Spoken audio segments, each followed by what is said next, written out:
and welcome back to another episode of the greatest show in the galaxy, the show where I, the curator, discuss my personal favorite show of all time, personal favorite franchise of all time, Doctor Who. And we are at the start of a brand new month, and also the final month of this year. Boy, oh boy, it just suddenly dawned on me. I've been doing this show straight for 2 years now. Mind how time flies when it's wibbly wobbly. And the man who helped me start off this journey, the man who wanted me to do this show in the first place, was gonna be here. I asked him, but he couldn't make it. But thankfully, the other guy that wanted me to do this, the guy, and quite frankly, besides our dearly departed friend Ben, the guy who really supported me through this journey and on this show this entire time, my good friend Soda. How are you doing, good sir? I'm doing pretty good. Yeah, we mostly encourage you so you can have an outlet to focus all your Doctor Who energy on, and it's I can't believe it's already been 2 years. Holy crow! And the thing is, there was so much to talk about when it came to this show. I did. I mean, clearly you guys were thought otherwise, but you thought I'd be talking so much Doctor Who there wouldn't be any left to talk about Doctor Who whenever I'm doing other shows with you. But guess what? All of you are wrong. Mm-hmm. That's my quick homage to Chadwick Boseman. But seeing as how this show's been going on for 2 years, I think you know where this is going right now, right? Yep. Time for the birthday section. Thank you. The birthday section, the Whoopie birthday. Of course, we are counting down from the 28th of November all the way down to the 4th of December.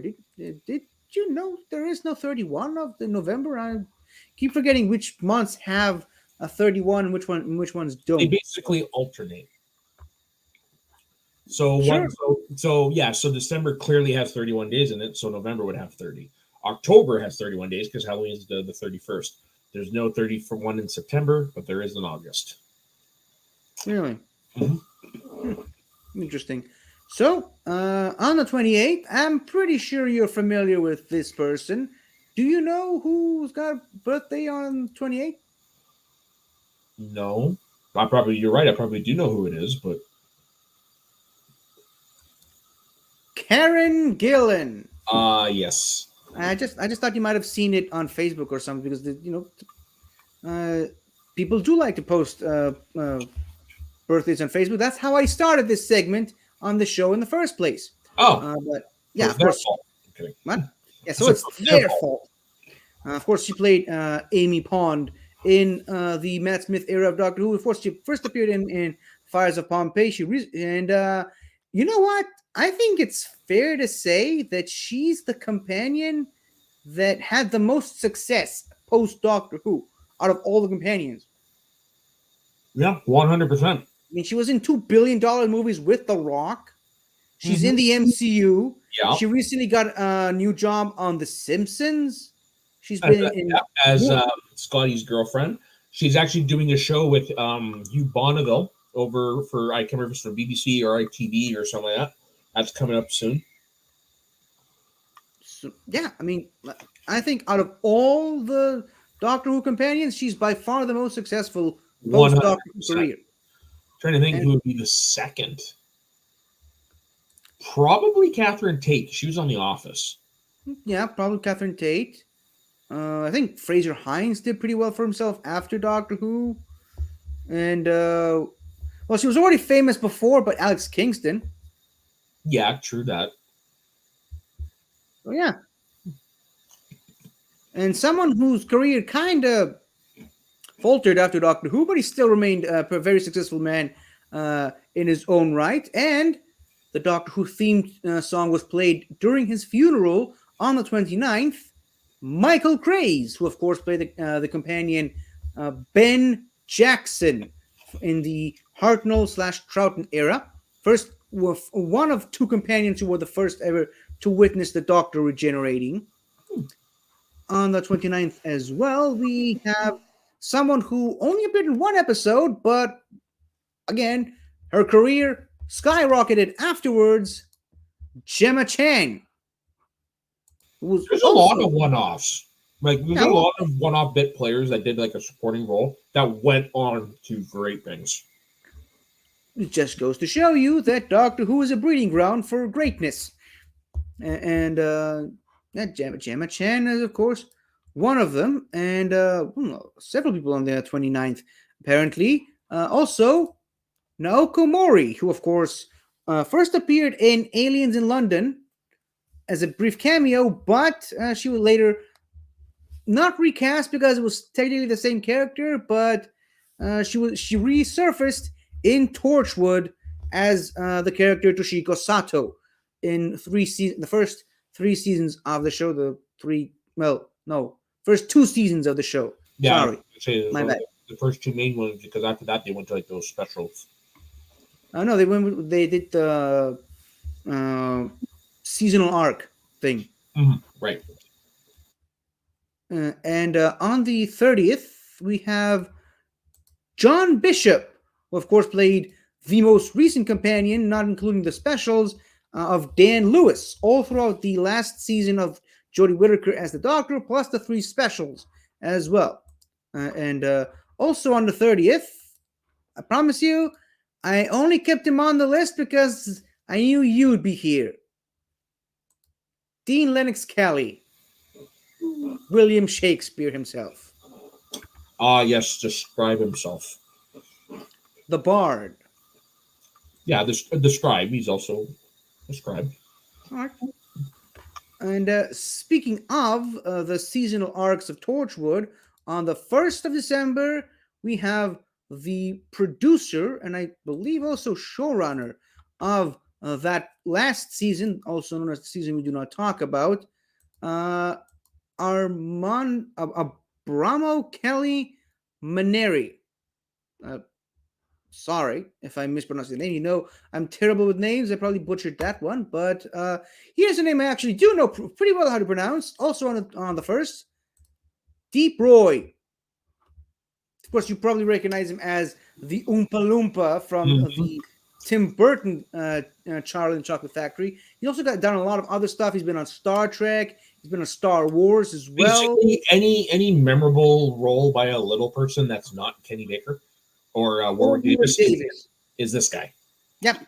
And he, of course, played Mr. Sin in the infamous, for all the wrong reasons, Talons of Weng Chiang. One of those wrong reasons is the character he played, but that's beside the point. And lastly, on the 1st of December, we have Dennis Spooner, who wrote several episodes, including the Reign of Terror, The Romans, The Time Meddler, and several parts of the Daleks' Master Plan, and also did some rewrites on Power of the Daleks, and he was also the script editor for William Hartnell's second season. So for the wonderfully, I'd say moderate, not too short, not too long list of people we had today. Good. It went by pretty quickly. Yeah, I mean, we had several weeks of like massive lists after massive lists. It's nice to have a list that's this size. So for all the people on the list we had today, thank you all. We quite literally could not do this without you. So now, Soda, do you want to know why I brought you here? What's the topic of today's, this month's theme? Well, seeing as I can see the title, yeah, you didn't have to look. So basically, well, shush you. It's not my fault. I pay attention to everything that's in front of me. It is your fault, but okay. You could just ignore. I'm thinking this month is dedicated to characters we want to see come back, just in general, just based on what I'm seeing. Yes, because you know what? We just had David Tennant come back in the specials. Catherine Tate. Yeah, you mentioned Catherine Tate and her mom and her husband. Of course, we know her father is coming up. But also, in addition to that, we've got the Celestial Toy Maker coming up coming back, I should say, Russell T Davies has said repeatedly that the next season featuring Shuti Gatwa will be the first time that the name Mavic Chen will be mentioned in the show. Speaking of the Daleks master plan, so Who? the Daleks master plan. Watch the No, episode the name. straight. You said Mavic. Mavic Chen. The Mavic Chen, the other iconic villain played by Kevin Stoney. Oh, okay. If Snark were here, he'd understand. And so we got some people coming back. We freaking had Beep the Meep come back, right? So it looks as though we can look forward to seeing many, many things from all over Doctor Who making a return in this season. Well, yeah, because Russell D Davies has come out and said he basically wants to make like a Marvel style universe. So yeah, I'm with you. We're probably going to see a lot of stuff from outside of the show content that's going to finally make its way on screen. And if any franchise can do something like that, it's Doctor Who. I mean, it did the shared universe thing before it was cool. Well, not before it happened. Not saying it was the first, but before it was everywhere, is what I'm saying. Yeah. Before Marvel did it. So I was gonna say that you could arguably go back even further than that, but yeah, they're probably you can go back to the Universal Monsters in the 30s, right? But it wasn't cool. It wasn't the thing to do. The thing everyone tried to copy, right? Yeah. So wasn't homogenized. What? Wasn't homogenized. Yeah, but I just figured it'd be nice to talk about what do we want to see back. Now, of course, I mentioned I wanted to have Frenchie on here because I know he's seen a lot of classic Doctor Who. Of course, for his own reasons, he was unable to show up today. Perfectly understandable. And as I told him, I wanted to have Snark. He told me he's overbooked as well because Snark, I know he hasn't seen all of classic Who, but he has seen a lot of it. And there's a lot of things he likes a lot that I think would have been perfect for a show like this. But unfortunately, he's unavailable. Well, let's just say I was pressed for time.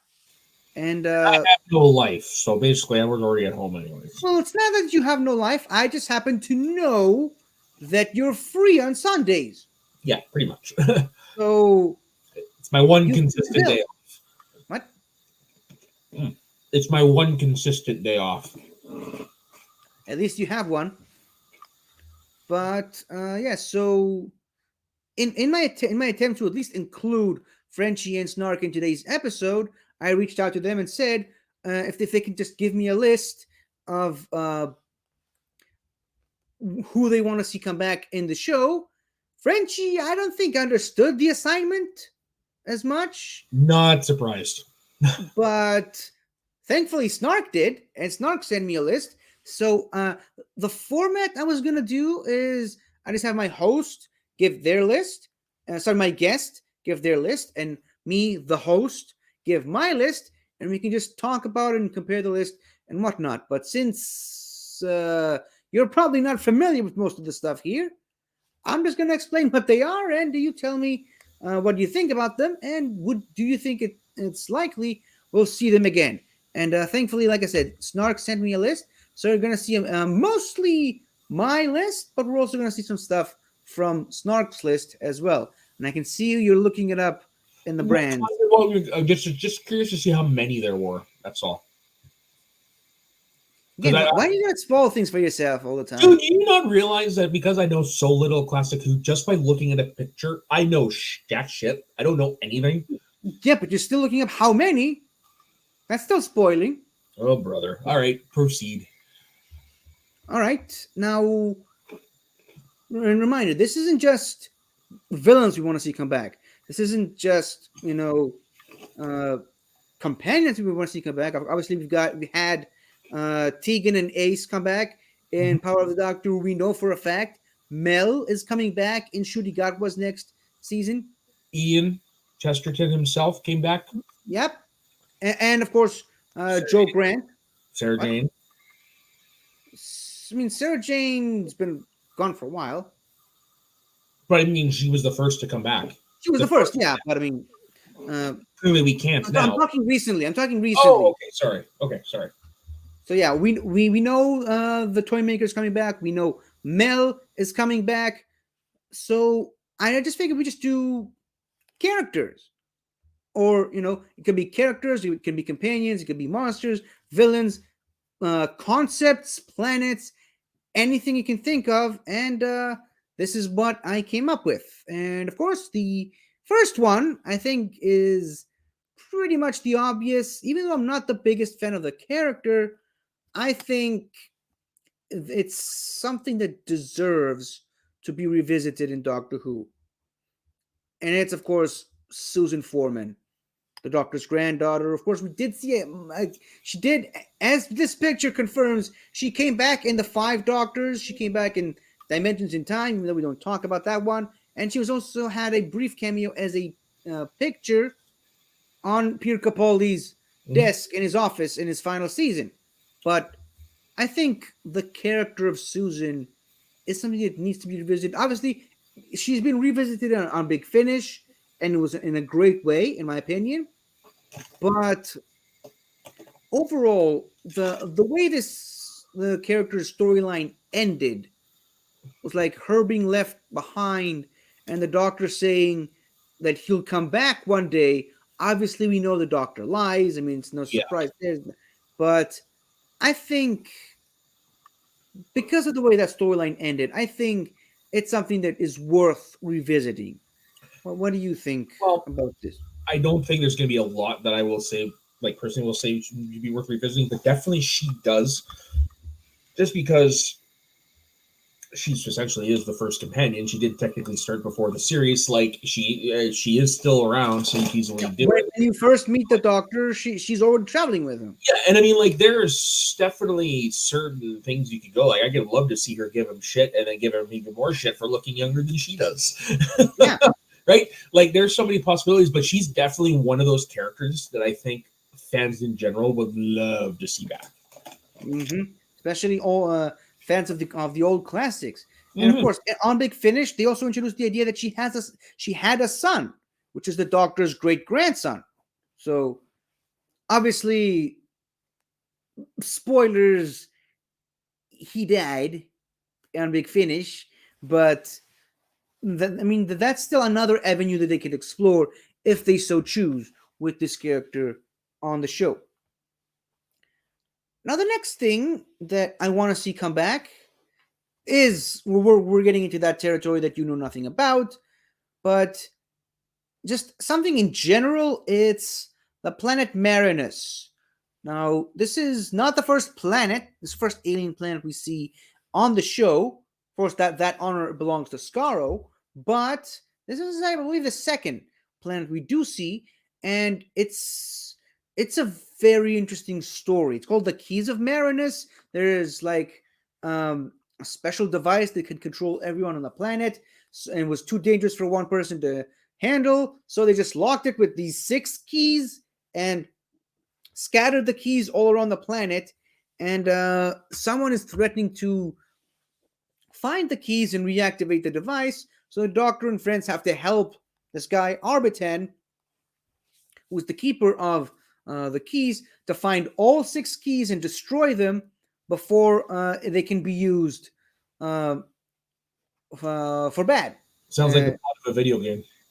Yeah, it does. That's very much. And then they use these travel dials to travel to different sections of the planet, and every different section is different. Like, you got this island that's in the middle of a sea of acid, because melt them with acid, and you've got this kingdom ruled by brain people. You've got this dangerous lush jungle, frozen wasteland, a metropolitan city. Like, you got all these different sections on this planet. It's a very interesting world to explore, and with modern technology, I think there's a lot you can do. You don't have to do the same plot all over again, but just revisit the planet. I mean, there's so much potential there, including, of course, the Vords, which are the people working for the guy who wants to find all the different keys and control all the people on the planet. That And outfit looks terrible to wear.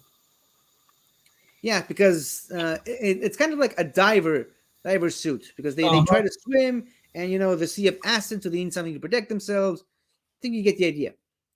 If you can see the full costume, they've got flippers. Now, in comic book form, this planet has resurfaced. Turns out it's one of the main planets where Cybermen came from, which was referenced in several Cybermen stories, particularly Capaldi's penultimate story, Planet Marinus. So, like I said, there is some interesting stuff you can do. This obviously, when they made this episode, the Cybermen were way in the future. No one even considered them at the time. But this is something that I think could be pretty interesting. Like again, like a sea of acid with glass beach, because the sand, hardened into glass because of the acid all around it, and just the different sections of the planet, the different ecosystems. There's some interesting that they could do here. So what do you think? Well, like I said, there's rumors of this giant MCU like Hoover's. So I'm sure there could easily be a spin-off on a planet like this. That's where I think we'll more likely see the return of the planet, like different planets and stuff like that will be like that. So I could definitely see this happening. Yeah, I can definitely see several planets that could make great potential spin-offs. Like this next one I'm about to show, the planet Vortis. I think you recognize at least one of the characters in this. Oh, 100%. Yep. And so yeah, the planet Vortis in That's the one Ice of my Top Galaxy. favorite moments I've ever had on stream, any stream I've ever done. Yes, thank you for reminding me of that. But truth be told, that moment aside, I freaking love this episode. That's why it hurt me so much. It hurt me so much. I mean, like, there's 1,000 other Doctor Who stuff that could have been that, Yeah. for that moment that I wouldn't care less about. It hurt me that it was this. The look of pain on your face. Yes, thank you for delighting in my pain so much.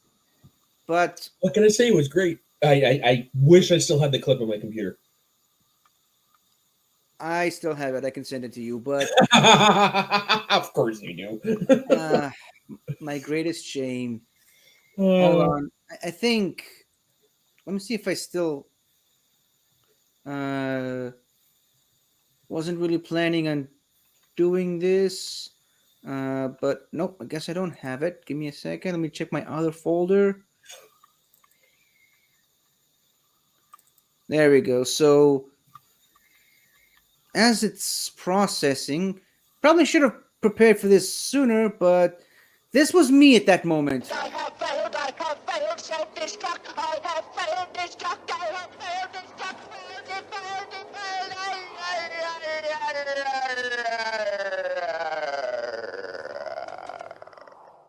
Yep, you definitely were a malfunctioning Dalek. This was my brain when that happened, but moving on from that, the planet Vortis in the Ice Hop Galaxy is definitely something that can be re-explored. Like you get these just in this picture alone, you get the Menoptera, you get the Zarbi, the larva guns. You don't see the Optra, but they're still here on the planet. I mean, the history of the planet with the different species being at war with each other. It's honestly, looking back on this episode, it's actually kind of relevant to what's happening today in certain parts of the world. Oh, yeah. But I mean, just the also the idea of the 12 moons just appearing in the sky for no reason, the Animus, which is still one of the most dangerous entities that Doctor and friends have ever had to face, and since that's gone, there's so much you can do with the relationship between them and Menoptera and the Zarbi. I mean, obviously they sort of put the differences aside by the end of the episode, but and tried to work together, but that doesn't really mean that all was well after that. And I mean, with modern effects and modern costuming designs, there's so much that they can do with these creatures. They could make the Zarbi look more like ants and not a man wearing a giant ant suit. And yeah, this is something also I would really love to see in color as well, because the potential there is kind of endless. So, not knowing anything about this planet, what do you think? I mean, again, this is something I don't see. I wouldn't see them probably doing on the main show. It's if they do bring it back, it would be like as Yeah, because an universe. the because the main conflict was more or less resolved by the end of the episode, but like I said, that doesn't mean because the Animus is gone, that doesn't mean that the hierarchy between the Menoptera, the Optra, and the Zarbi was gone. So, Mhm. yeah, this is another good example for a spin off. Yeah. Something that I don't think should be a spin off, I think should be a returning character and a recurring villain. If you know me, you probably knew this was coming. The Meddling Monk. I mean, hey, we're getting the Celestial Toy Maker, so this is a high probability at this point.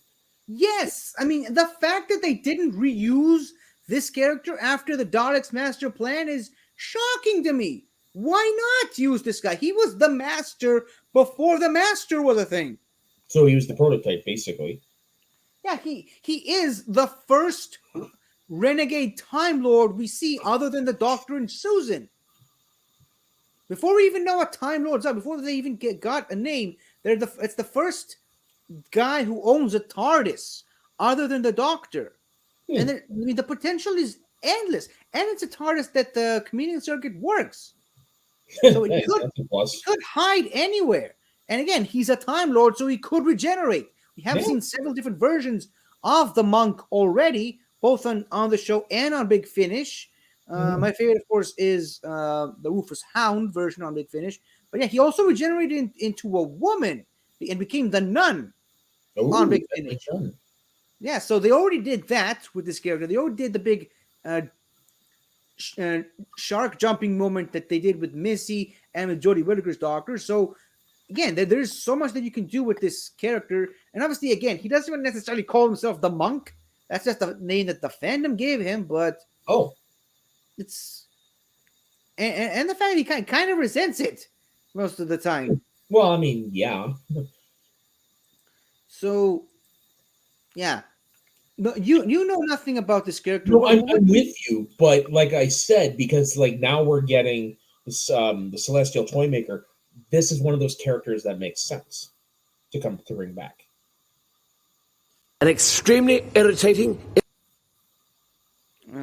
irresponsible meddler. Takes one to know one. Calls himself the monk. He doesn't, you know. Honestly, throw on a cassock a couple of times and you're typecast. An extremely irritating, irresponsible meddler. Why is it on a loop? I didn't click the loop. I don't know. Weird. So yeah, that's the meddling monk for you. Now here's another. You and Frenchie talk about this one because I know we all know. I said I would have loved to see you and Frenchie talk about this one because we all know how much he dislikes this character. Yes, and that's another reason why I really wanted him here, but alas. Now, here's another one that you're not gonna know, but it's still something I really want to see come back. The Quarks. Of course you do. I freaking love the Quarks. I don't understand why they never came back again. I mean, well, yeah, for starters, they look like a freaking plug. That's what's so great about them. The goofy design. They're so cute and adorable, but at the same time, they're walking killing machines. I mean, sure. But but that's the thing. Like, we've already got versions of this. This is the Cybermen. Not necessarily. I mean, the Cybermen aren't cute like these guys. Well, yeah, but they're killing machines that are robots. They're not robots. They walk similarly. Either way, I don't care. I like these guys. They make some of the cutest sounds. They got this really adorable voice, and just of course, they are a part of a larger thing with the Dominators, who in and of themselves um, are their own major thing. Like the Scourge of the 10 Galaxies, they're calling themselves. They're this massive galaxy-spanning empire that just employ the quarks as muscle, as weapons. And they just land on a planet, take all the resources from the planet that they can, and move on to the next one. So, and they're using the quarks to do so. But I think we've already spent way too long on the quarks. Basically, they're Wall-E. That's not really what Wall-E did. Oh, you're talking about the quarks? The quarks, yeah. No, that's not really what Wall-E did. Wall-E's job was to clean up the planet, not steal the resources. Oh, yeah, no, that's fair. Never mind. You need to rewatch the animation live action hybrid that is Wall-E, of course. Yeah, the one scene. More than one, but never mind. Only on the one sticks out. Sorry. Yeah, like I said, you need to rewatch this. Now, this next one that I've got, like several of these that I have on the list, is in a bit of a gray area, and you'll know exactly what I mean once I talk about them. I'm talking about the Autons, who were first featured on the John Pertwee. Now, of course, they did reappear in episode 1 of the new series with Rose. Yeah. They reappeared in the Pandorica Opens with the plastic Romans and Rory, but like, where are they gone since? Like, sure, it was great to see them in the opening episode, but why not show them again? I mean, they're such a great concept. Walking plastic shop window dummies, and when they reappeared in Terror of the Autons, which also featured the Master, they really emphasized the point of it. It's not just the shop window dummies with guns in their hands that can kill you. It's everything. Just imagine how much in this world is plastic. Which we saw in the new stuff. Like, I'm gonna die by a Christmas tree. Yeah, exactly. These ordinary everyday appliances can kill you. Like in Terror of the Autons, the phone wires wraps themselves around the doctor's neck, tries to strangle them. Some guy sits in a plastic chair, and the plastic chair collapses on him and suffocates him. There's these plastic daffodils that when hold on, did you show me the chair one? I might have. I feel like I've seen the chair one because it's one of the stupidest deaths I've ever seen. You might have seen that on our Watch Mojo list or our Who Culture list. Oh, okay. I could have sworn it was you that showed it to me, but yeah, it's oh my god. Yeah, but there's these plastic flowers that when introduced to a special radio sound, they spray this liquid plastic substance on your face that immediately hardens and blocks your respiratory system. Like, there are so many different ways that plastic can kill you. Ordinarily, apply that to alien plastic in this show, you got the premise for several great episodes. So I don't understand why they've never been used as anything other than just to introduce the show and just, to as a gimmick to bring Rory back. Yeah, which was a great way to bring Rory back. It's a great gimmick, but again, I want to see more of the Autons. Again, they have had what? I was going to say, well, this is another one you probably could because it was Russell Davies that brought them back. I could easily see him bringing them back for this. Of course, they have been brought back several times on Big Finish, not a lot. And when you try to wonder why they haven't been brought back to Big Finish a lot, can you guess why? No. It's an audio medium. They don't talk much. That is true. But still. Well, those versions don't. The Romans did. Not to mention pizza. Pizza. And speaking of Russell T. Davies and bringing back the Autons, if you read the novelization of Rose, the episode, Russell T. Davies actually expanded on the role that some of these plastic Autons did. Well, that's the thing, though. Like those novelizations, like I don't know if you realize this. I don't know specifically about Doctor Who, but I know back in the day, they used to release novelizations for all these movies, and I actually did used to read them growing up. But one thing I found out later in life is one of the reasons for that is because those novelizations are based on earlier drafts of the script before they started cutting things out. Base? I don't know about Doctor Who, but I know like when they used to do it back in the day, that's what it was. Well, the novelization of Rose came out, I think, around 2020 something. Oh, And you can kind of tell that this was Russell T Davies bringing in new ideas into an older story. So I don't know about that. Or maybe it's the ideas he had in the original script because they had to cut stuff. I mean, you get references to Matt Smith, Peter Capaldi, Jodie Whittaker, and Joe Martin. Never mind. I did not really know that, so forget everything I said. Yeah, well, I tend to forget everything everybody says. Just I gotta save some time in my brain for Doctor Who. Yeah, in when you're up the rubber. Now this next one, also in a bit of a gray spot, but it's the classic Silurians. And the reason I say classic Silurians, of course, we have seen the Silurians come back during the Matt Smith era. Mm-hmm. Of course, we got the wonderful character of Madame Vastra.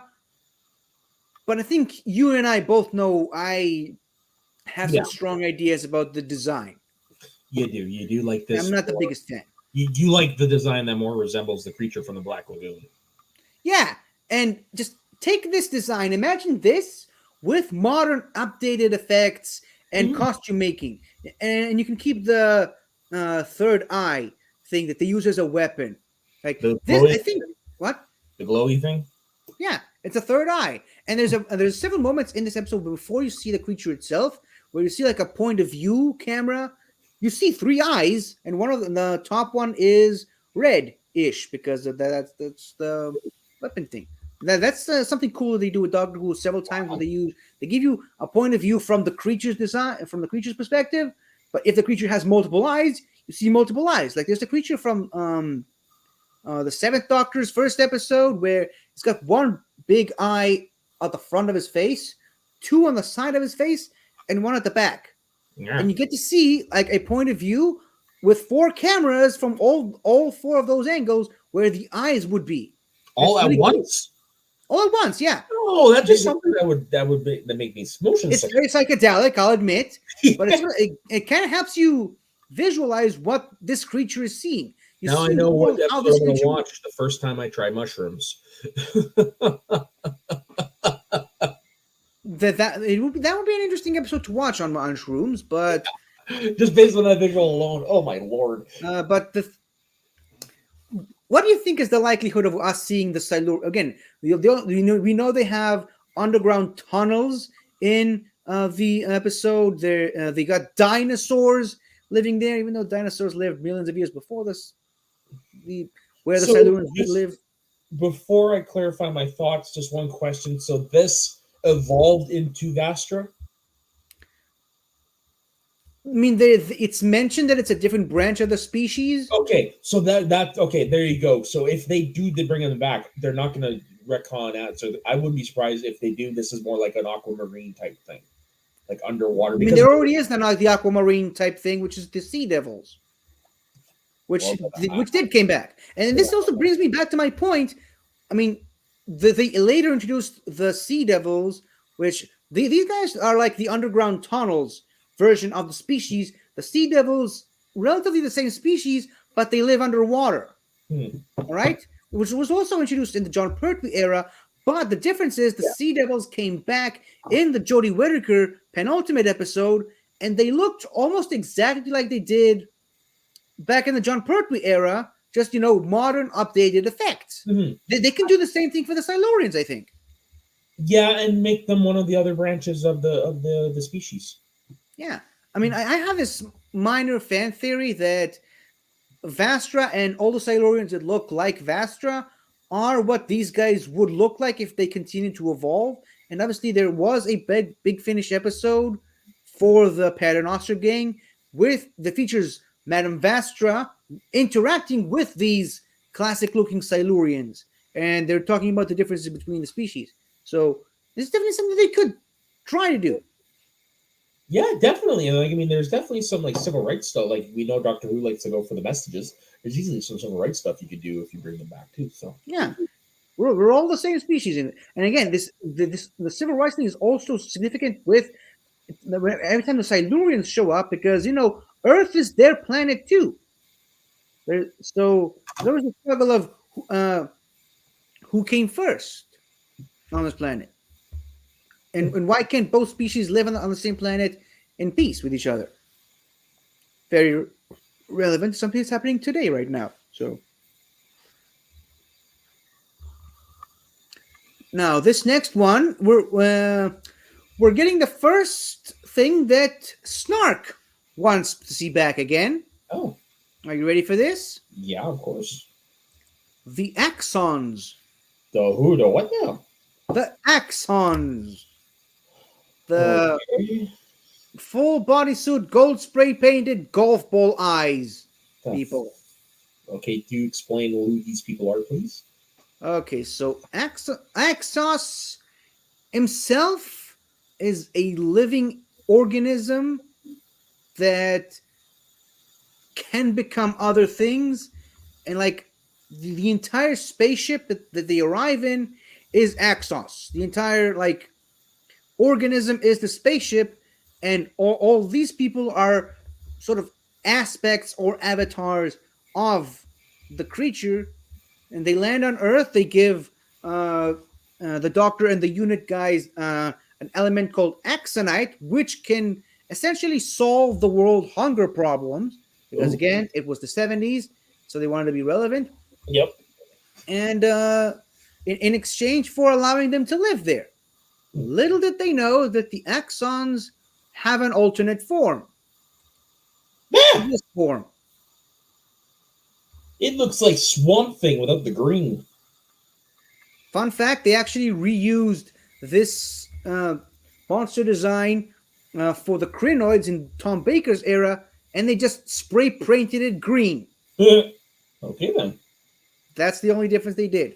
But yeah, so this thing just has these tendrils that explode on contact. That's how he kills people. It's just boom, boom. And yeah, so this is the contrast between the two different forms of Axos. You got the more humanoid-looking Axons and the mutated tendril-like. Okay, so I will say this. I would love to see the one on the right come back, but they have to redesign the one on the left. The one on the left being the The humanoid? humanoid. Yeah, I agree. I agree. This definitely looks like a product of its time. But it look at works. the Axis themselves. Great. I can see a lot of possibilities with that, but definitely got to revamp the humanoid form. And I definitely encourage you to watch the episode itself, because you see the ship itself, the living organism. It does look pretty cheap. It does look like a product of its time. But if you can use your imagination and think of seeing this ship, the design of the ship, and all the concepts that come with it, and imagine those with modern updated effects, hell yeah, they could be something great. So, Snark knows his stuff. Yeah. And fun fact, they actually did an Axos storyline on Big Finish. They brought back the original actor who voiced Axos in the 70s. Nice. Because Big Finish does that sometimes. Actually, all the times, if they can. Yeah. If the person's still alive. Yeah, if the person's still alive. Or if they have descendants. But this also kind of brings me to another point I want to bring up. Just, can we get Jo Grant back for more than a cameo? I mean, she appeared in Power of the Doctor. She was in Death of the Doctor on Sarah Jane Adventures. Yeah. I want to see, just like Mel, just like Tegan was, and Ace was, and just like Mel is going to be with Shuri Gatwa, I want to see Jo Grant back for a full-on episode. Who says that she's not? They just haven't announced it yet. Yeah, anything is possible. That's just my wishful thinking. We are in a new era of Who. They're going to do a lot of big things. So yeah, I'm not surprised. I would be shocked if she didn't come back. Let's just say that. And also keep in mind, remember who wrote that episode with Matt Smith where she showed up on the Sarah Jane Adventures? Russell T Davies or Stephen Yep. Moffat? One of the two. Russell T Davies. So Yeah, she's gonna. Yeah, like I said, if she doesn't come back, I'm gonna be shocked. me too. And you know what? You could also bring Sarah Jane back with, Sadie Miller playing her. Do the Grand Moff Tarkin thing? I just said Sadie Miller, her daughter. Yeah, but she's not a dead ringer for her mom, though. She is. Keep talking. I'm gonna look this up because I think I know what she looks like. Okay. But on that note, on the same note of Joe Grant, can we just have a reunion of the unit people, the ones that are still alive, which of course includes Sergeant Benton and Mike Yates? I mean, they come back on Big Finish a lot over and over again. So why the hell not bring them back to Doctor Who? They didn't have to be soldiers this time around. They could just be retired. But, of course, both of these came back on Big Finish multiple times, and they've expanded their storylines further. So, yeah, according to Big Finish lore, John Benton owns a bar now. And it would be nice to get a confirmation of his name actually being John. He didn't even have a name when he was on the show. He was just Sergeant Benton. Huh. So they gave him the name John after the fact because that's the name of the actor. But yeah, there's also the redemption story of Captain Yates. So yeah, these two, I think these two guys can work well with each other on the show if they come back. Let me finish. With Unit becoming a bigger presence again in Doctor Who. Well, yeah, no, it would definitely be nice to see some of the old Unit staff come back. I'm looking at a side by side of them 50. While I can see some resemblance, they're not identical. You can tell they're related, but they're not. Come to those. Yeah, but are you talking about Sarah Jane when she's older or when she's younger? You want me to show you the picture? Go ahead. Upload it to the thing. Oh, I'm just going to share the screen.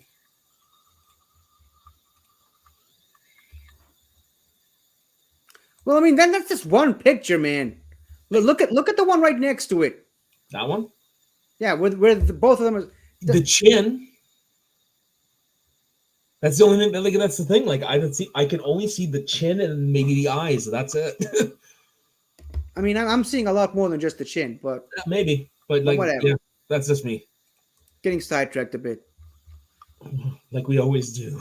Yeah, that's like what happens. I always do. Yada yada yada. I know. Yeah, that's what happens when the two of us are on here. But now we're moving on to something else that Snark wants to see back, and I am fully 100% behind him on that. Bessie. Really? Yeah. I mean, come on.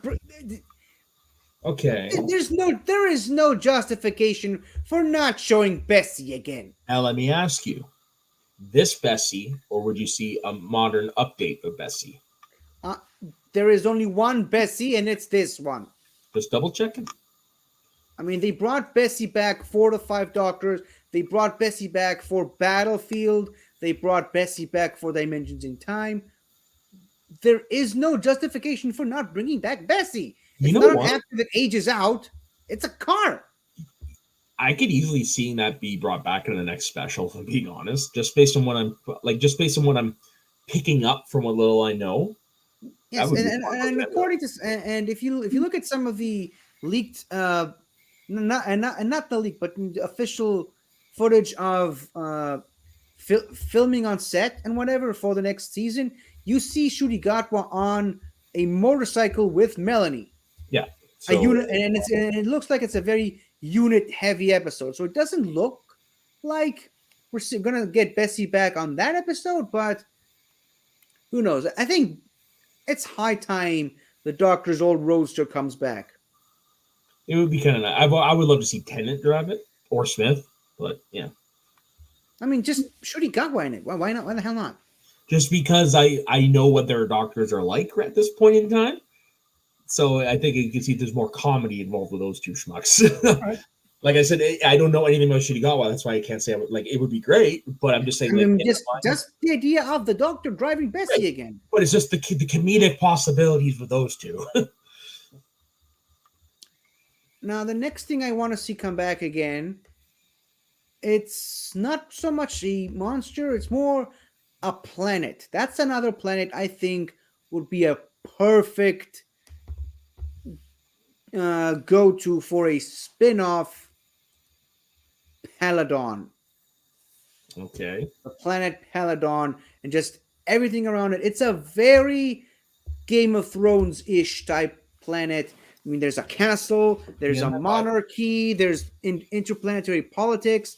The whole storyline of the planet Peladon was about the planet itself joining a galactic alliance, which included Earth, Mars, Alpha Centauri, as among other planets. And there's just so much nice drama happening in these episodes, I should say, in the underground catacombs. The castle itself is very much like Hogwarts, where like there's secret passages behind wall paintings and different secret doors opening and different locations. There's a creature called Agador that the people worship as a deity, who's Nice. actually a real proper creature that the doctor manages to communicate through hypnotism.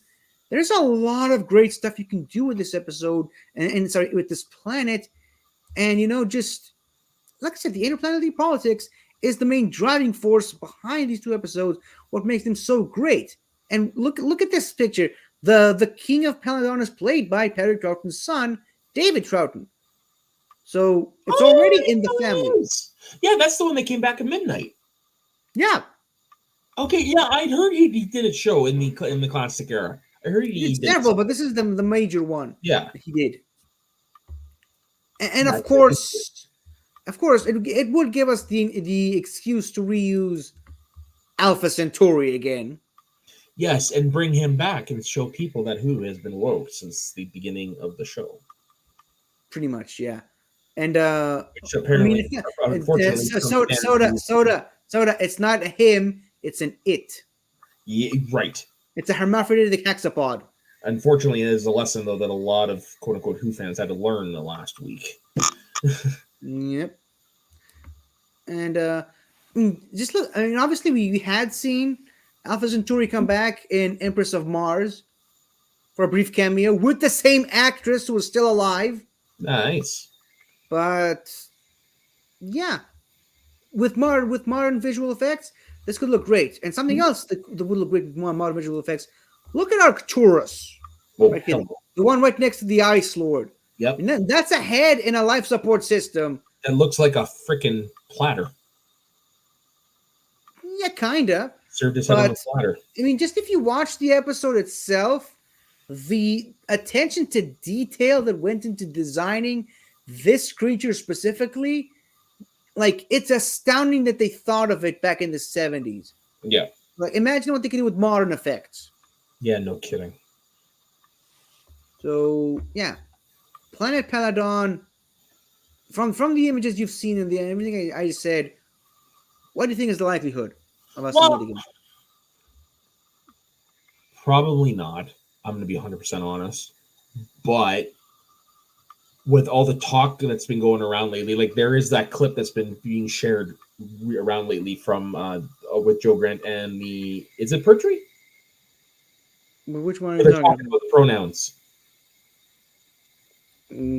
What? So in the Doctor Who online universe, clearly a lot of people are annoyed about the whole pronoun and all that stuff.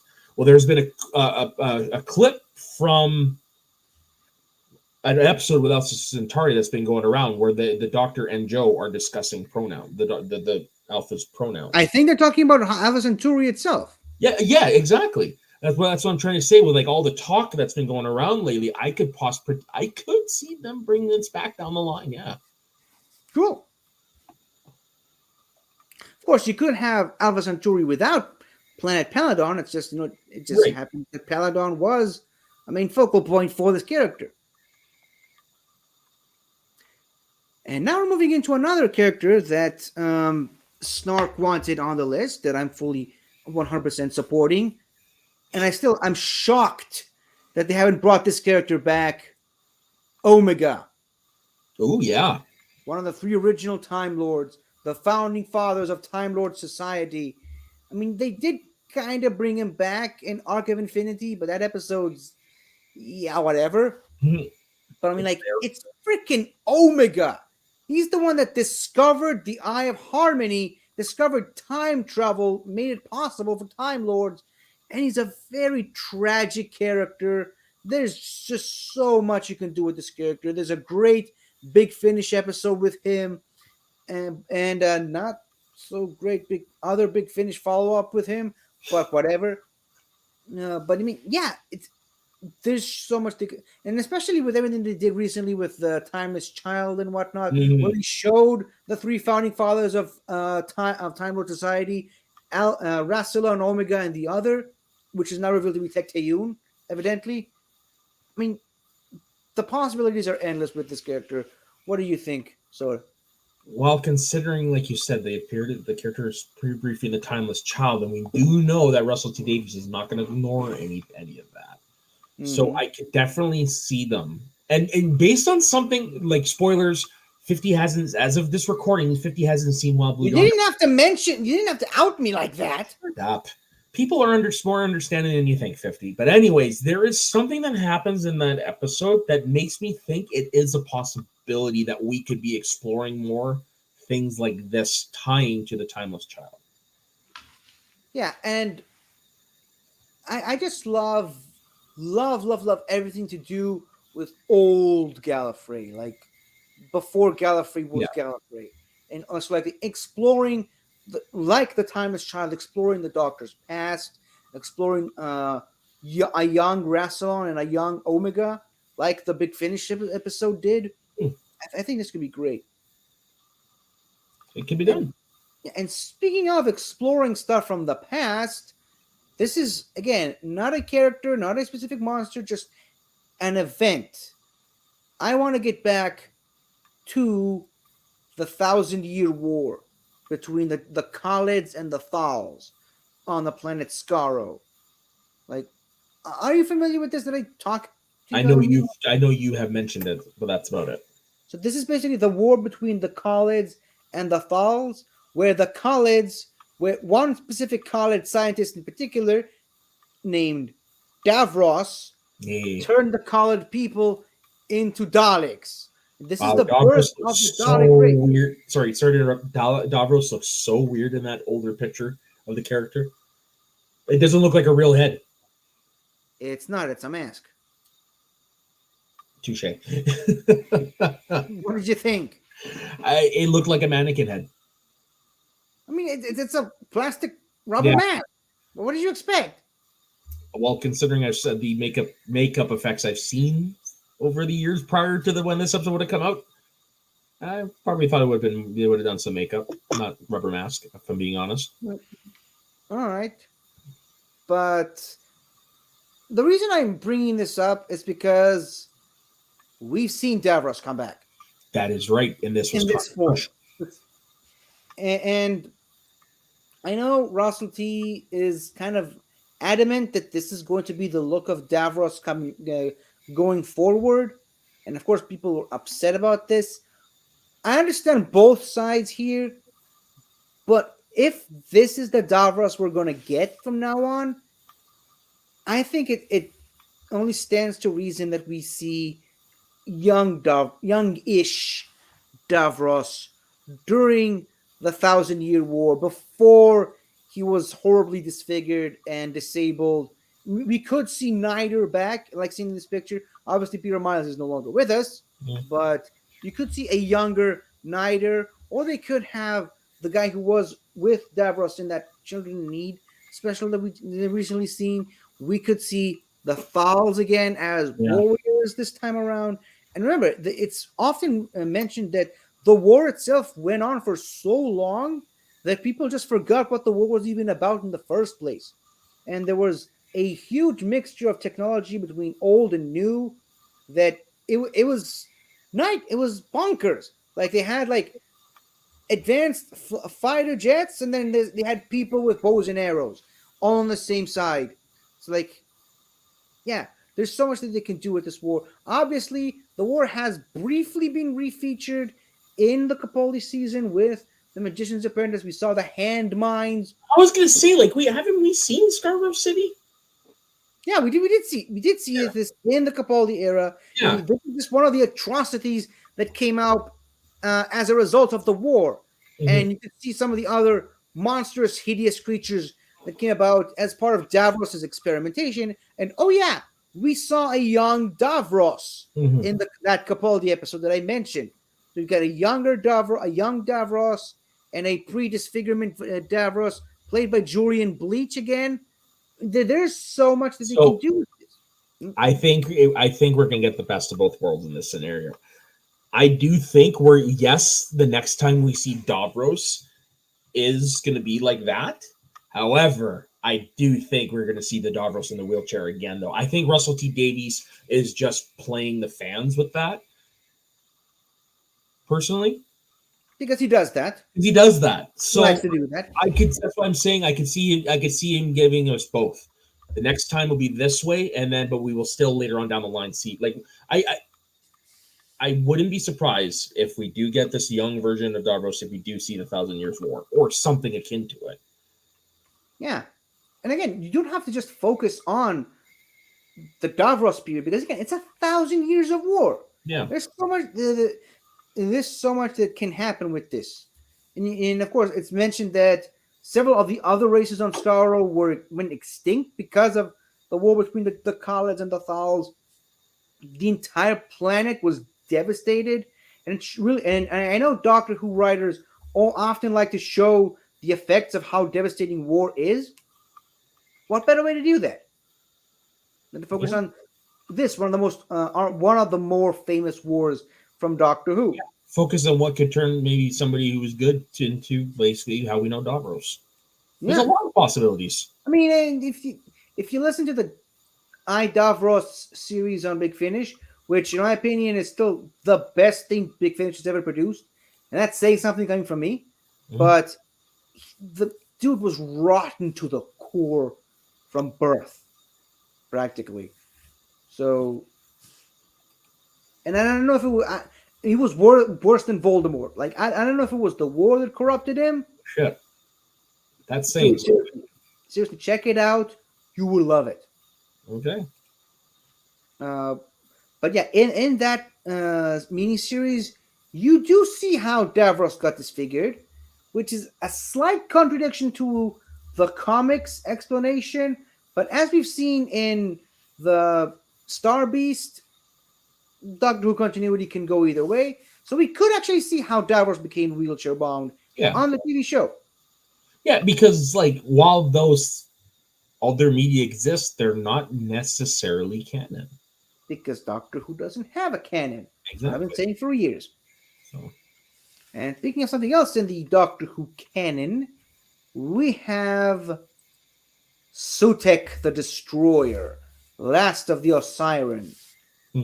Now, seeing as how you don't know what this character is, this is one of the more ones that I wanted Snark on for this, but basically imagine this. The Egyptian gods are real. Okay, that makes sense. Yeah, and they predate the Time Lords. In fact, they are more powerful than the Time Lords. Like this episode specifically, in this moment, I believe, from this picture, you basically see Sutekh make the Doctor his puppet, for lack of a better word. So, the Osirans, ultra powerful beings, but there's the stories you hear about from the Egyptian mythology. It actually did exist before the Time Lords, but in a spacey type of way.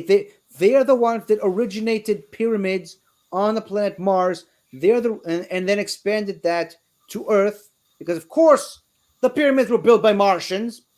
I mean, that's one way of solving that conspiracy theory. That's conspiracy theory. But like, you could just give us, the stories of the Egyptian mythology. It's such a rich mythology. Give us that in the form of Doctor Who. You don't have to stick to just Sutekh, which, by the way, Gabriel Wolf, who voiced Sutekh, is still alive. And he's still voicing Sutekh on Big Finish. And he voiced the Beast in that episode, that two-parter, with David Tennant. So You could bring Gabriel Wolf to voice Sutek again, and just throw in all the other Egyptian gods like Or at the very least, Osiris. his species. What? Said, What? or at the very least, his species. What? Or at the very least, his species, if he has one. Yeah, like I was about to Okay. get to that. Show us the Osirians. Show us all the other Doctor Who space take on the Egyptian gods like Osiris or Isis, Anubis, Sekhmet, all these other, which by the way, all of these were featured in Doctor Who media, whether it be comics or audios, but seeing it on the show would mean so much, I think. Especially with Egyptian mythology being more popular now, thanks to Marvel's Moon Knight series. Which, by the way, did you watch that? Did you Yeah, I like never it? got around to it. Nah, I wasn't a fan. Yeah, I never That- got that's- there's a lot of yeah. Marvel stuff that came out during during COVID that I just didn't watch. Yeah, like I said, I wasn't a fan. That's why I want to see this in Doctor Who. I think Doctor Who can do this justice. Something else from the Fourth Doctor era that I really want to see back, and it's still possible. Leela. Yeah, she's still around. She's still around. Louise Jameson, still beautiful as ever in her 70s. And, you know, she was on Gallifrey. She fought in the Time War. Officially in, Big Finish. In Big Finish canon, her fate is kind of ambiguous. What happened to her? So, she could turn up every once in a while. Yeah. And, she's such an iconic companion. Why not bring back Leela?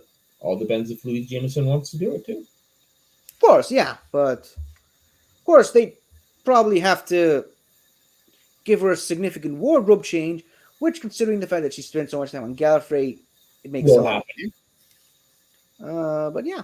So, and she's still rocking it on the Gallifrey War Room series. So, shout out to that. But yeah. Here's another thing I want to see on the show, and I'm actually surprised at how few appearances these things had. The Rutans. Oh, the membranes looking things. Yeah, you know what they are, right? I can't say. I've been on so many episodes of this show that you probably have mentioned it or we have discussed it. This is what the Sontarans are fighting against. Oh. Yep, psychic jellyfish. So these are the number one enemies of the Sontarans. You know, the whole 50,000 years of war? Yeah. This is what they're fighting. Basically a jellyfish. Yeah, a floating telepathic jellyfish. Right on. And they have been featured they were in one episode of the classic series. They were in comic book form. They were in audio form. They were in novel form. And they were in video game form.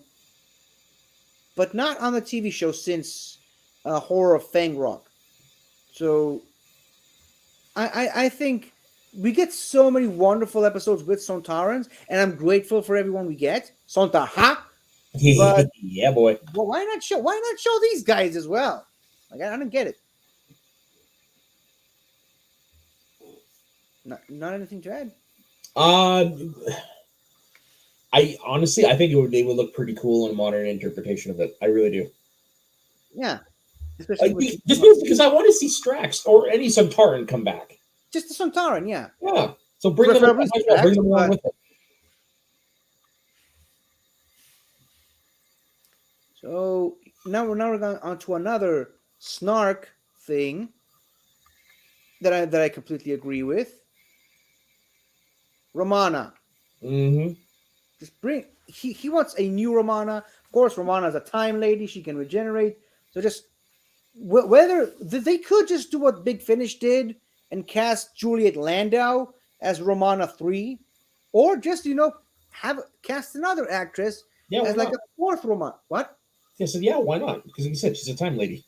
She's a time lady. Or you can, it'll probably get a lot of backlash, but it could be a male Romana. Yeah. Or Roman. You can call him Roman. Nice. Characters like Romana and the Valeyard, and like those characters that are important to the Doctor and who he is that we met in the classic series. Those are the characters I would more likely love to see come back because I would like to see where they, I would like to see them interact with a modern Doctor. I would like to see them in like, I just like to know more about them. Are they still around? Like, are they, that sort of thing. Yeah, like she was kind of trapped on Gallifrey when Gallifrey was destroyed in the Time War, but then the Doctor brought Gallifrey back. Exactly. She could still be around, and then the Master destroyed Gallifrey and turned all the corpses of the dead Time Lord into Cybermen. This is a bastard. But I think you gotta imagine Romana was smart enough to get away before the Master destroyed Gallifrey. So, like I said, there's a lot of potential you could do with Romana in any incarnation. Obviously, Mary Tam is no longer with us, sadly. Lala Ward, what? Which one is that one? The one on the top. Oh, that's first Romana. But I mean, Lala Ward is still with us. Julie Lando's still around. So, anything is possible. You know what? Honestly, I would just say recast it. Might as well. They do it with the Doctor. Why not just? Yeah, and they do it with the Master all the time. Exactly. So there you go. And we hardly ever see the Master regenerate. That is true. I don't think I've ever seen him regenerate, except for the new body at last part. But and also, that's what I said. Yeah, except for that part. A new body at last. That's, I guess, the only regeneration he's ever had on screen. And Derek Jacobi to John Sim. Right, that's true. Okay, so it's amazing how you keep forgetting stuff. I know. Well, no, it's because that's one. I know he's the Master, but because he's never referred to the Master on screen, I don't associate him with the Master, even though I clearly know he is. Master. I know, but I mean, like, just because I only watch TV shows, this is I mostly know him as Professor Yana. It's not what I first think of when I think of the John Sims Master, okay? As much as I love him and all that stuff, I don't think about his regeneration all that much. Yeah, well, to each his own. You may have wondered why I called you here today. It's because one of you in this room is a murderer. And it's me! Speaking of murderers and calling someone into rooms, I want to see the Black Guardian and the White Guardian again. Okay. I mean, they're not super high up on my list, but just as a concept. Maybe lose the bird heads, the bird hats. Okay, I think I'm not going crazy. I thought I saw birds. Yeah, they're just, for some reason, they're just wearing birds. So maybe get rid of that. But just, the concept of order and chaos in the universe, holding the universe together, fighting over enlightenment, and maybe just do another Key to Time storyline, which would be the third if you include the Big Finish one. But just something with the Black Guardian and the White Guardian. They were established as major figures in the Doctor Who universe. Never really heard from again, aside from the Key to Time 2 storyline or Key to Time on Big Finish. Good. Yeah, they don't really do anything for me. All right, fine. Like I said, they're not too high up on my list. Yeah. But it's something to think about. Another thing that I want to see, and I'm actually a little bit shocked that Snark didn't include this, but vampires. Oh. And I'm talking Doctor Who vampires, not the general consensus of what vampires are. I was just saying we kind of got that in Matt Smith's first season. Yeah, that's what I'm saying. Not that vampires. Okay. Actual proper Doctor Who vampires who are intrinsically the number one enemies of the Time Lords. Really? Yep. Before there were Daleks, before there were anything else, they were the ancient enemy of the Time Lords, where the Time Lords went to war against, the burgeoning empires went to war against the ancient great vampires. and trapped one of them inside a planet. Like, the Time Lords and vampires are natural enemies. That's why I take issue with the fact that when in the Matt Smith episode where he sees vampires, he gets all excited. Like, no, to me that's a clear misunderstanding of what Time Lords are. Time Lords instinctively hate vampires in all their forms, and you see that all over Big Finish whenever the Doctor encounters vampires on Big Finish. Like, the Doctor, because at least before we knew about the Timeless Child thing, the Doctor's a Time Lord. He has this natural, it's like a species blood war against the vampires. So, and there are a lot of really great stories about how Rassilon vanquished the vampires, and there's just so much to explore with the concept of vampirism and all the different forms in Doctor Who. Of course, the great what?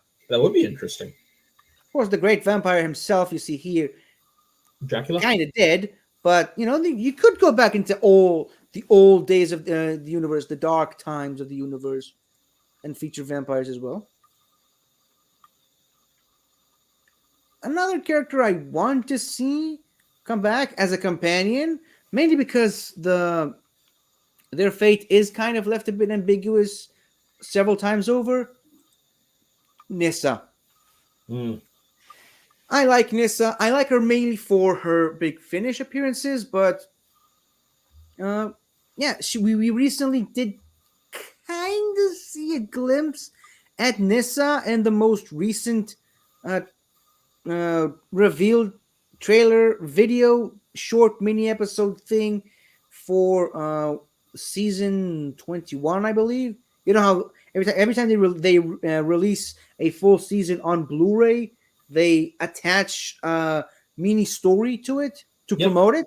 Yep. So you do see Tegan with and just meeting a version of Nyssa and reuniting with her. So it could be something pretty interesting to explore with this character. Well, we're getting at this point where it seems we're getting a lot of former companions back. I wouldn't close the door on it. Now, here's another thing that Snark wanted to see back again. This one, he doesn't really have my support, but knowing Snark, it's something I thought he would have on the list. Satanists. Of course. So, I'm actually so glad I got him to watch that ill-fated episode of, or rather pilot episode for the K9 and Company, because ever since then he's been obsessed with K9 and Sarah Jane fighting Satanists for some reason.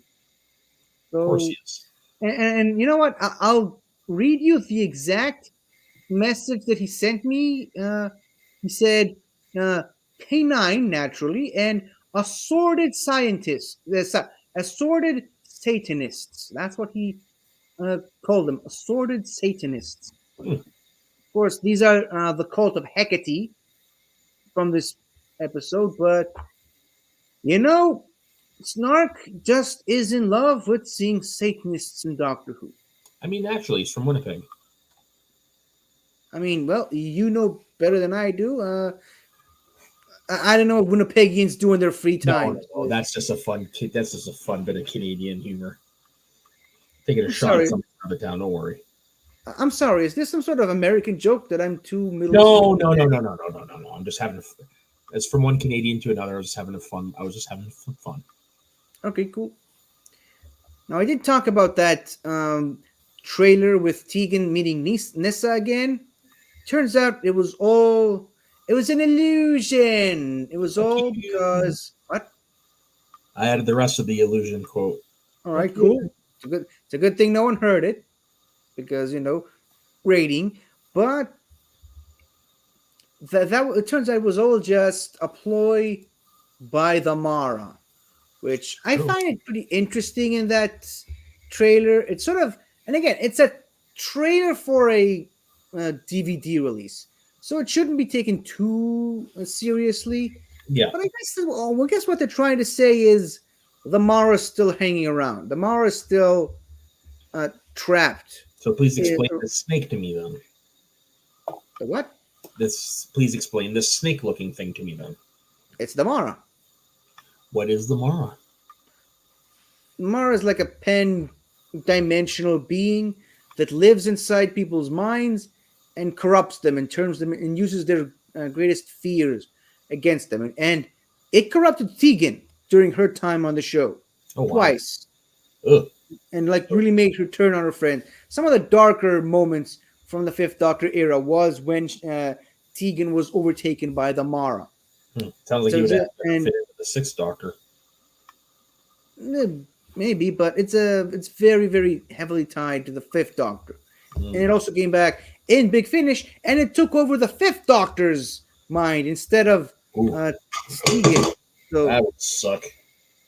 yeah, I was actually a little bit curious that when they brought back Tegan, they mentioned nothing about her time being under the Mara's control.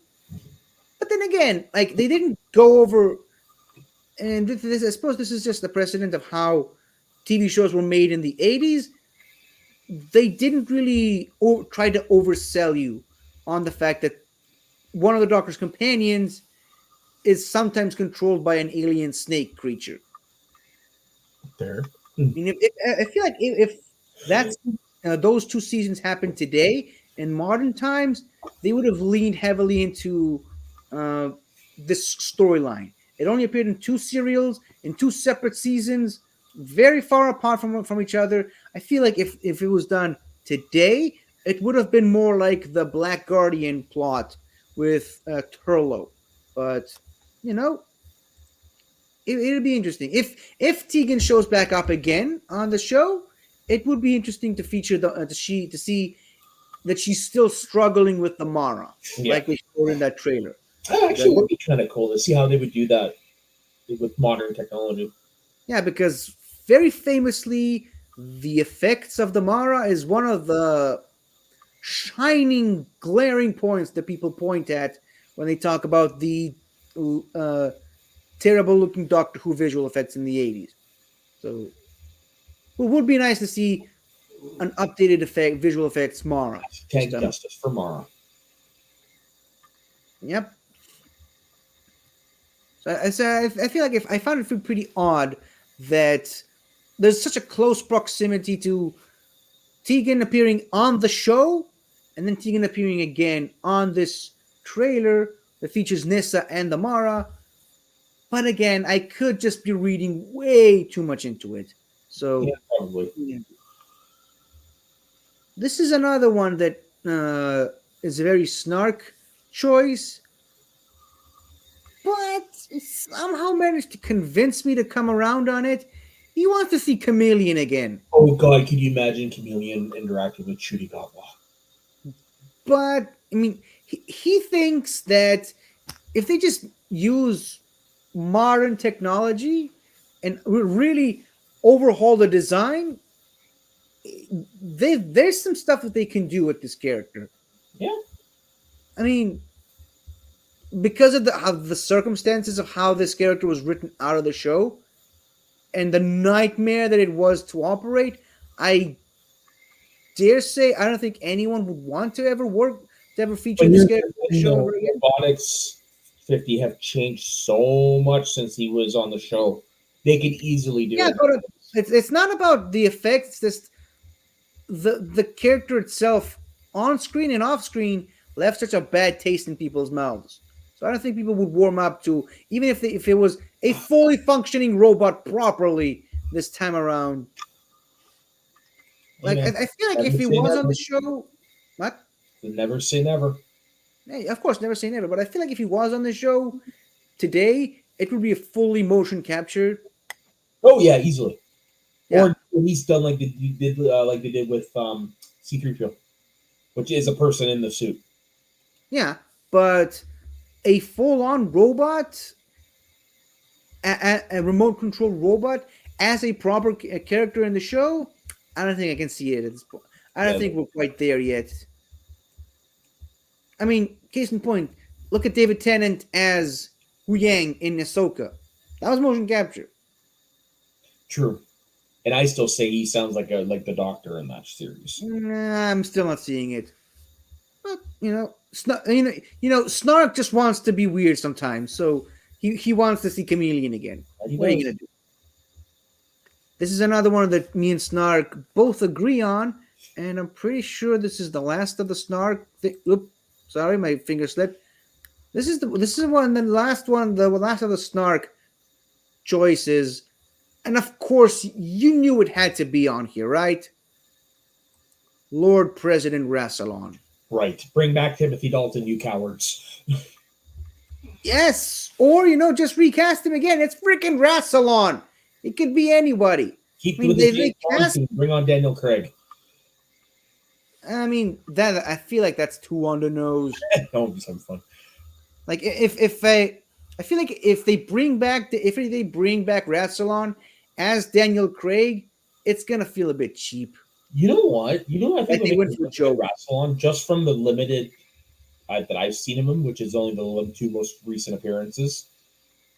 I would love to see, and I know he's cliche for Bond. I would love to see Idris Elba. I mean, yeah, sure. I mean, I think you can do it. The Don Warrington Rassilon is pretty iconic, and that's the one on the far right. You can see them right there. So, but again, I feel like you're too hung up on the whole James Bond. Honestly, it's got nothing to do with James Bond, because when I first thought of Idris Elba, James Bond was not on my mind. I'm more thinking of the gravitas he could bring to the role, the acting. I think he could do a really good job. I'm just talking on pure acting ability. I was not thinking James Bond on that one. I mean, I'm really loving the Big Finish interpretation with Richard Armitage. I mean, that's a guy. You talk about gravitas. Yeah. That's a character. That's the guy that brings gravitas. But if they bring him to the live action realm, I think it will be most likely that they'd recast him. But, Oakenshield is in Big Finish. Yeah, Richard Armitage. Okay, cool. That's cool. I mean, he's freaking Rassilon. You he plays a major character. But cool. That brings me back to my point. Like, if they bring back Rassilon, it will most likely be a recast, and it'll have to be someone big this time. You know what? Forget what I said. I think just use Richard Armitage. He's a big enough name. Yeah, he's great. But I feel like because they already did him on Big Finish, I don't know. It could be a rights thing. So I don't know if they will do the same character. To my knowledge, I don't think they've ever done a thing where a character from Big Finish was played on the TV show with the same actor or actress. I could be wrong. It's usually the other way around. Yeah. Like if the actor played the character on the TV show, they bring him to Big Finish, but it's never the other way around. I don't think. But I can see Richard Armitage as Rassilon, but I feel like you gotta redeem the character after what Stephen Moffat did to him in that Capaldi season finale, because oh boy, yeesh. And no offense to I think it's Terrence Hardiman who played him in Hellbent. It's either him or Terrence Hardiman was on Big Finish. But either way, I feel like they really screwed over his character in this episode. So you gotta redeem the character. I mean, it's freaking Rassilon. You gotta make him big. Yeah. So yeah, bring like I said, bring back some people from the Doctor's past that are tied to Gallifrey. Yep. Now, on a lesser note, this is and I don't mean to downplay this character because I think it's a really good character, but I mean you go from Rassilon to someone else, it'll have to be a downgrade, but I just want to know what happened to Perry. Yes. Because if you watch her final episode, there's kind of two endings, two possibilities of where Perry is. And if you actually delve deeper into the Big Finish realm, there's like 17 different Perrys running around the place. Oh shit, so she's the proto Clara in that sense. Not exactly, but I mean, there is one version that I think should be the official version. That's a Big Finish. And, that's another character that could have been in that final shot of Power of the Doctor with the circle of friends. Yeah. That's another character who could have been there and wasn't. So I just want a proper confirmation from the TV show's perspective on what happened to this character post Mind Warp and post Trial of a Time Lord. Yeah, we easily could. So, and I mean, it's not just because Nicola Bryant's really hot, okay? Yep. So you have a crush on Nissa. I have a crush on her. I have a crush on both of them, dude. Yeah. But I mean, it's not just because she's incredibly beautiful. It's because of how the character ended up that I want to see her back. And just, the way they ended that whole season, the way they ended with the Sixth Doctor is a very messy territory. I would like to see some fix up. Yeah. Maybe finally show how the Doctor met Melanie for the first time. That'd be nice. Yeah. But let's start small. Let's start with bringing back Perry and explaining what happened. Did she marry Brian Blessed or not? And I was actually wrong. This now is the last of the snark suggestions. Larani. Yes. Again, another character from the Doctor's past that should come back. And another character who was with the Doctor and the Master in the Academy. Of course, I, like a lot of other people, assumed Missy was the Ronnie when I first saw her. Yeah. I'm so happy we got Missy by the end of it, don't get me wrong. But just, it would be nice and interesting to find, to see the Ronnie. And again, the plan that Missy was doing in that season, it's something very much up Ronnie's alley. The Ronnie's alley. Like messing with death and whatnot. I do seem to remember people thinking that the Missy was the Ronnie when Missy first appeared. I do. Yeah, some people thought she was River Song. Some people thought she was Romana. But in the end, there could only have been another Missy. And there could only have been Missy. And then that's another character that was recast in Big Finish. And I don't know if you know the story, but they contacted Kate O'Mara, who played the Ronnie on the original series, and she was delighted at the idea of playing this character again. They had they written all the storyline. They were all set to go and record, and she passed away like 2 weeks before. That sucks. So they had to recast her, and I think Siobhan Redmond does a pretty okay Ronnie. I mean, she's not Kate O'Mara, but she's really good. She's good enough. What? She's good enough. Yeah. Unfortunately, she only appeared in 2 episodes, and this is again another one of those crazy Doctor Who writes issues of Pip and Jane Baker, who own the rights to the character, and they're gone. So who do you settle the rights with at this point? But I'm hopeful we will see the Ronnie back again at some point or another. I love that. And here's another character we've already mentioned. You have the Valyard. Yeah, again, another character from the past that or the future.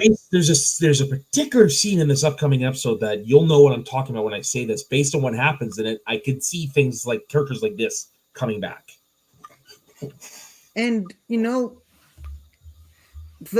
the Valyard is supposed to be somewhere between the Doctor's 12th and final incarnation. There you go. They never specify how many incarnations did the Doctor had between his 12th and final incarnation. They weren't very specific on that. So this could have been the Meta Crisis Doctor. I thought for sure it was the Dream Lord. Spoilers, it's Shooty Gatwa all the time, the whole time. Yeah, spoilers. Yeah, it was Shooty Gatwa the whole time. But yeah, so now we've got David Tennant back, post 13th incarnation. there's a lot they could do. We still, I mean, I haven't seen the episode out clearly, but we still don't know why the doctor regenerated into that face specifically. So it could be some Valyard stuff. Could be. Who knows? Michael Jayston is still alive. He's still playing the character on Big Finish. Yeah, It'll be the perfect time to bring this character back. They're gonna recast that one if they do it. I mean, I don't know, man. Because it's the Valyard, it's a specific incarnation. So I think for this one specifically, you gotta go the original actor, or at least do like they did with David Bradley. Find someone that, because the guy looks physically too old to do that part. But with what they've established with the Guardians of the Edge and Power of the Doctor, he could still look older and still be the Valyard. Yeah, that's true. That's true. And I think they brought back the Valyard or rather the War Valyard in Big Finish, and he did look older. So, Okay, fair. I mean, I still think they can do that. And now we're entering Seventh Doctor territory, and I had to get a bit creative. Nice. With the Seventh Doctor picks, but you know what?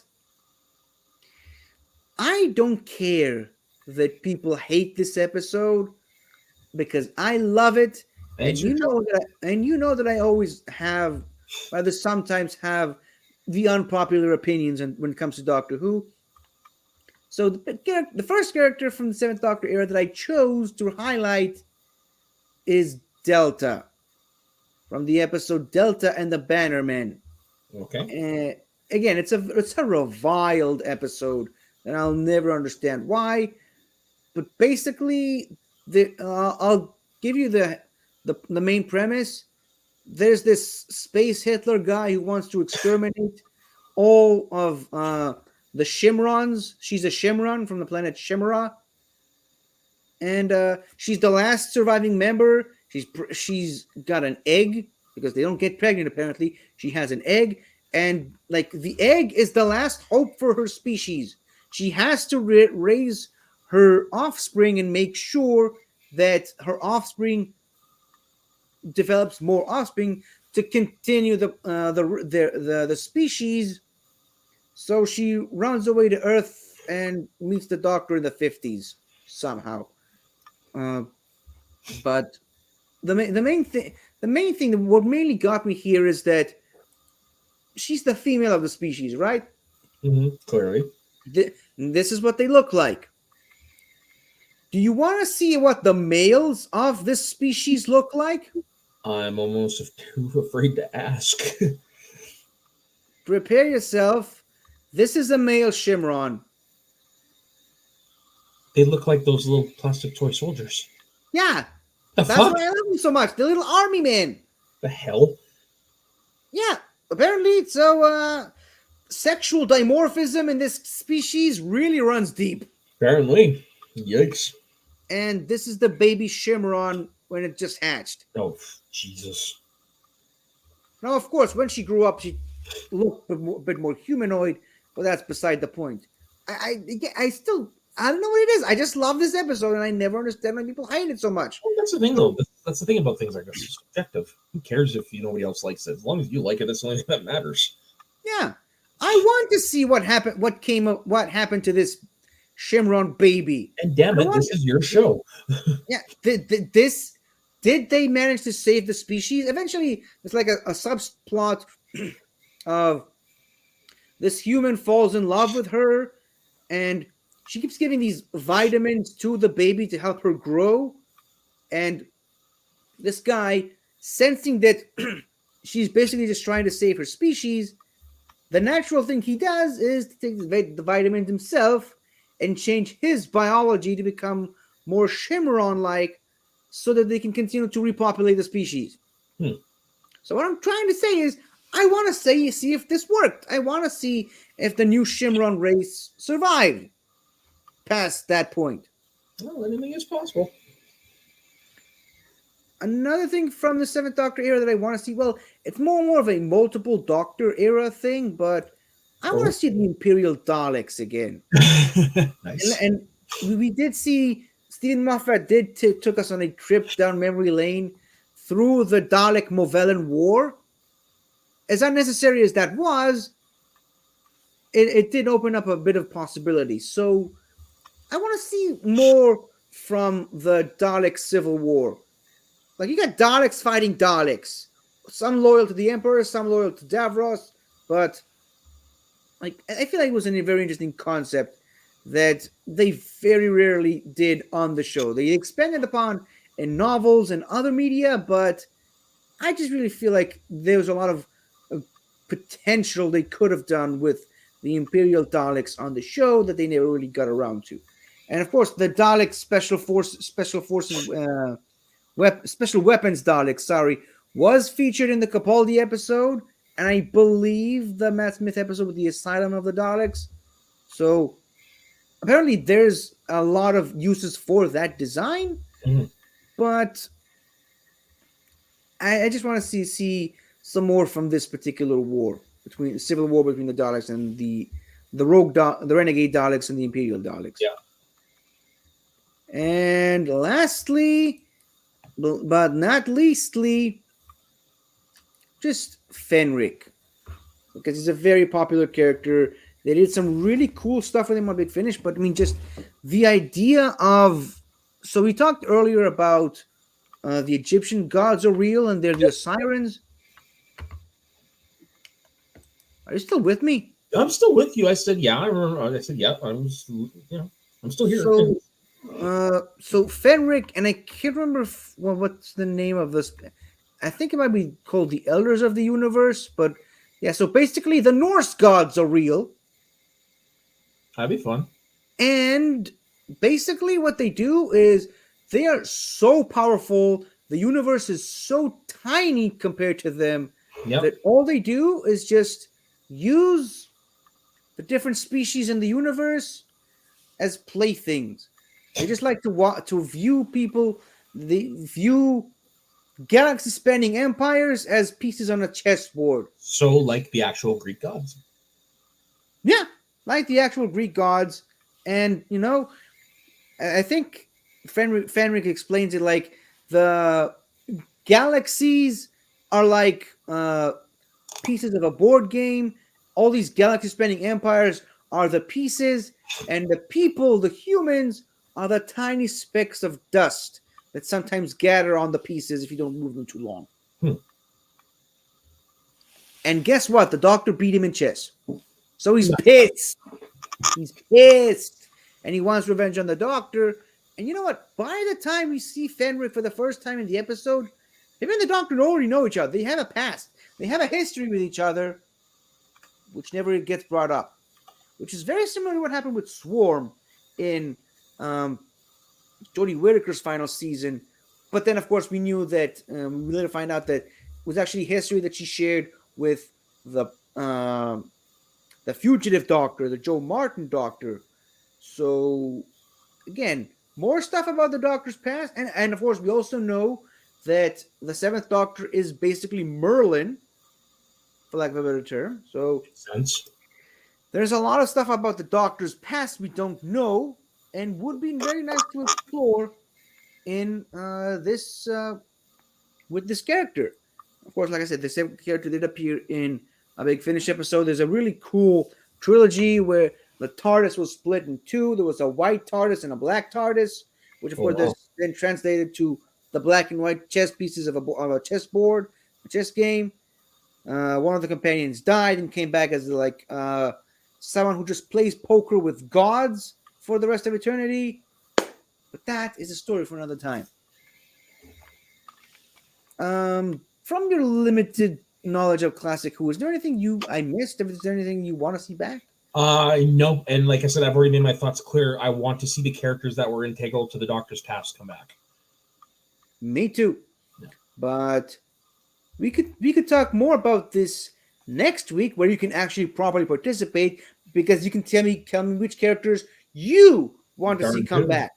But until then, where can the good people of the interwebs find you, my friend? Well, before I do that, though, I just want to give a special shout out to actual Doctor Who alum Mark Shepard. I don't know if you heard, but he's in the hospital.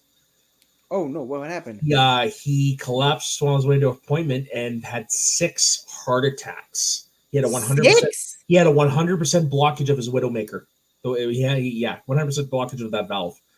But he's still kicking, and he's just in the hospital. So I just wanted to give a shout out to him. Yeah, 6. Damn. And he's still kicking. So just a special shout out to him. Oh, he's a strong man. Well, he did play, he did play a version of Satan. Anyways, but you can find me on my personal Instagram and Twitter at soda_the_saxman, and you can also find me over on this channel doing my usual shenanigans with 50. And some of those shenanigans are Fun with Flags, which we do every Thursday, and this show, which we do every Monday. But if you want to hear me talk even more Doctor Who, you can catch me on my YouTube channel, 50 Shades of Geek, where I do weekly reviews of every single Doctor Who episode from 1963 all the way up to 2023. I missed this Sunday's upload because I was busy, but hopefully I can still upload it on Monday before this episode goes live, so maybe you'll see it by then. But yeah, I'm about ready to wrap up the first season of John Pertwee, and I can't wait for that. But you can also check out all the other wonderful channels on the on the wider Benverse at large, like Something to Talk About, Galaxy Geeks, Multiverse of Geekdom, Movie Lovers Unite, The Midnight Cinema, 8 Reviews, and of course in the front row, which is still not pictured in this thumbnail and probably never will. But I'm still giving her a shout out regardless. So this has been the show. I have been me. Soda has been Soda. And in the words of Missy herself, don't forget to like and subscribe. Goodbye.